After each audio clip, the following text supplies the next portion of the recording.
Solve the following differential equation by using integrating factors you see as the constant. Okay, we got this one. How do we do it? Well, we got to go back and look at the notes. First step, get dy dx, then the y term, and the other stuff on the other side. So we got to get it in that form. Let's do it. So step number one, got to grab the y term, bring it to the left. So we get x y prime minus 7y equals minus 8x squared. We did step one. We got, oh no, we didn't. We got to get rid of that. We got to get x prime alone. See how it has dy dx alone, nothing with it. So we got to get rid of that x. So divide by x, divided by x cancels out. We have y prime, same as dy dx, minus 7 over x times y equals minus 8x, right? This will cancel one of those. Now we have it in the right form, right? We got y prime or dy dx, same thing. And then we have the y term, and then the stuff on the other side doesn't have y. And now, right, now we identify that whatever's next to y, that's called p of x. So let's circle that and identify that. This right here is p of x, and that's really important on step two, because now on step two, we're supposed to find the integrating factor, mu of x, which is e to integral p of x dx. So, oops, mu equals e to the integral p of x dx. So, oops. So, it's e to the integral p of x is this function, put the minus here, 7 over x dx. So how do we integrate that? Well, I think you know probably, huh? That's going to be minus 7. In fact, if it makes it any easier, just put the minus 7 in the front. It's 1 over x. Same thing. What's the integral of 1 over x? I think you know. It's a natural log of x. Huh? And so this can be simplified. Here's what you do. You say, oh, okay, that's E. Now, do you know this trick for logs? Remember the log properties from pre-calculus? That power, that number in the front can go up and become a power,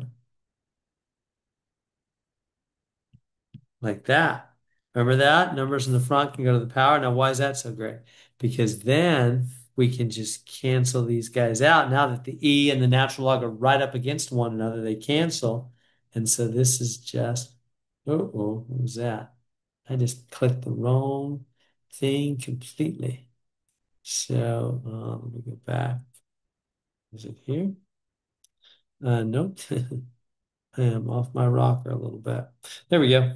All right, got it back. X to the minus 7. There we go. So the mu is x to the minus 7. That's going to be what's called the integrating factor. Here we are. We got that. Now step 3, multiply the differential equation by that integrating factor, all the terms left and right. So I go, oh, okay. So I'm on step 3 now. I'm going to take my original differential equation right here, bring it on down. So I got y prime, I got minus 7 over x y. I got minus 8x. Okay, and I'm going to multiply now by this integrating factor. Boom, boom, and boom. So I'll go, okay.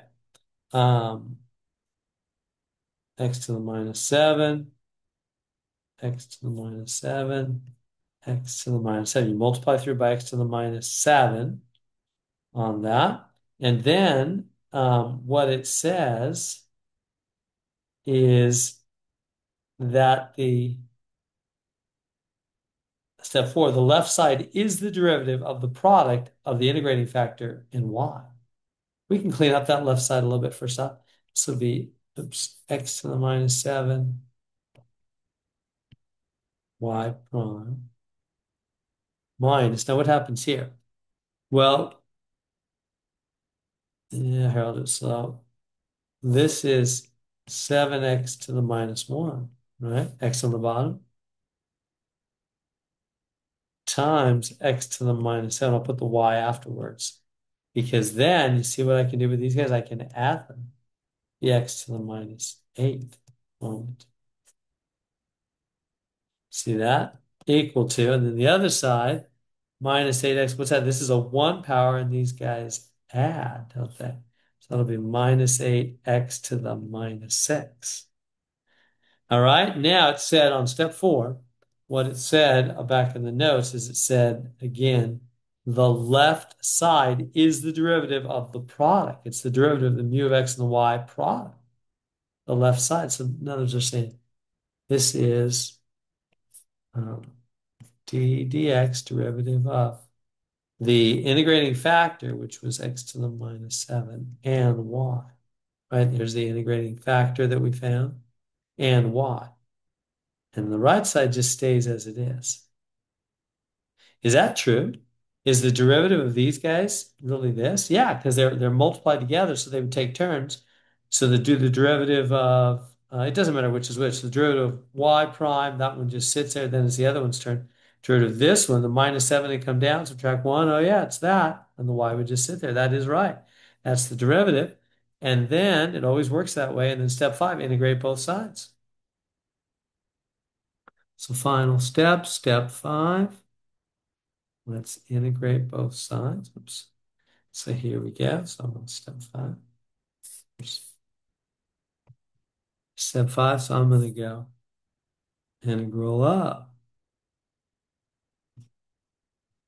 d dx of x to the minus 7y equals integral up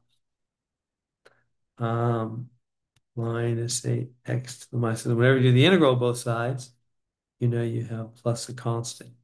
And you can stick a dx in there if it makes you feel better. Okay, what's going to happen now? Now comes the good stuff. This and this cancel, right? Integrals and derivatives are opposites. So we just got x, it wasn't a very good x. X to the minus 7 times y equals, now how do you integrate this? You add 1 to the power, that'd be minus 5, and divide by the minus 5. So you get positive 8/5 x to the minus 5 plus a constant. So now what are we trying to do? We're trying to solve for y, right? They want y. They want y. Solve the following differential equation. They want y. So how do I get y alone? Well, I'm going to multiply by x to the positive 7. Why? Because then these powers will add to be x to the 0 or 1. It'll just go away. But you got to multiply everybody by the same thing. So these will cancel, right? Trying to get y alone. Y equals 8/5. X, these powers will add to 2 plus c x to the 7. There we go. We got y alone. Let's do a double check. 8/5 x squared plus cx to the 7th. All right. 8/5 x squared plus cx to the 7th. We got it. We got y alone. And so there we go.